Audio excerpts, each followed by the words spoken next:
Bienvenue dans cette série où je réponds aux 10 questions que les futurs entrepreneurs se posent le plus fréquemment. Je m'appelle Yanis Le Garf, j'ai plus de 20 ans de banque spécialisée derrière moi et aujourd'hui, mon métier, c'est le développement de l'un des plus grands réseaux de franchises en courtage de prêts, vous financer. Autrement dit, j'accompagne chaque jour celles et ceux qui veulent changer de vie en créant leur agence de courtage.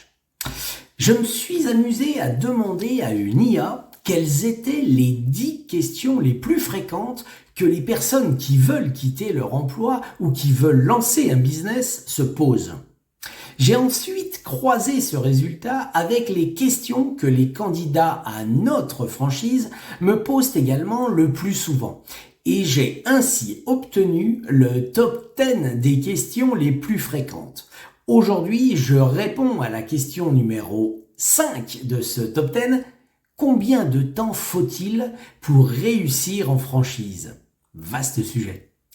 Beaucoup de candidats imaginent qu'en quelques mois seulement, la machine est lancée. Les clients affluent et les revenus suivent immédiatement. Certains pensent même qu'en franchise, il suffit d'ouvrir les portes et d'attendre que ça marche tout seul. Comme si la réussite était garantie et surtout instantanée. Je vais en décevoir certains car la vérité est tout autre. Une franchise, c'est comme toute entreprise.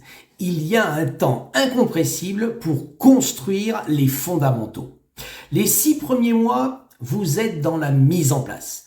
Formation, installation, prospection, partenariat, le terrain. Et face à ça, peu de revenus. Mais beaucoup d'efforts. C'est clairement la période la plus ingrate.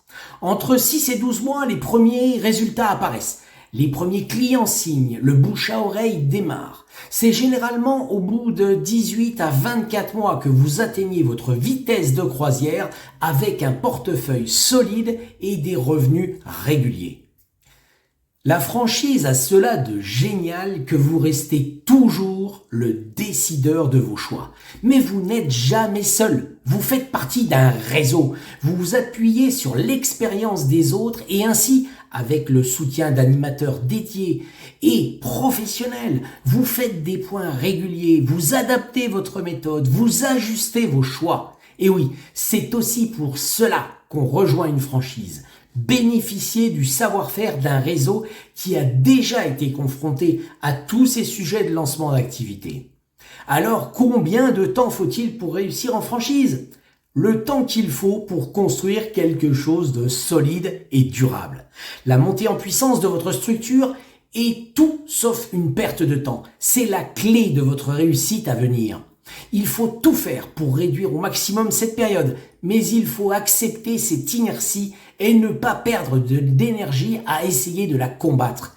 Gardez votre énergie pour accomplir les tâches à tenir. Regardez devant, faites le travail de terrain. Nous serons là pour gérer le reste.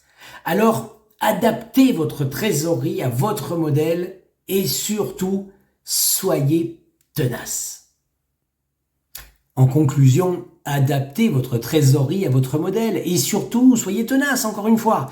Ainsi, si vous êtes prêt à investir du temps et de l'énergie, la franchise vous permet d'aller plus vite, plus loin et surtout de ne pas abandonner juste avant de réussir. Dans le prochain épisode, nous aborderons une nouvelle question clé. Ai-je le profil pour réussir en franchise ? Et si vous avez des sujets qui vous intéressent, n'hésitez pas à me les demander en commentaire ou en message privé. J'y répondrai avec grand plaisir. À bientôt.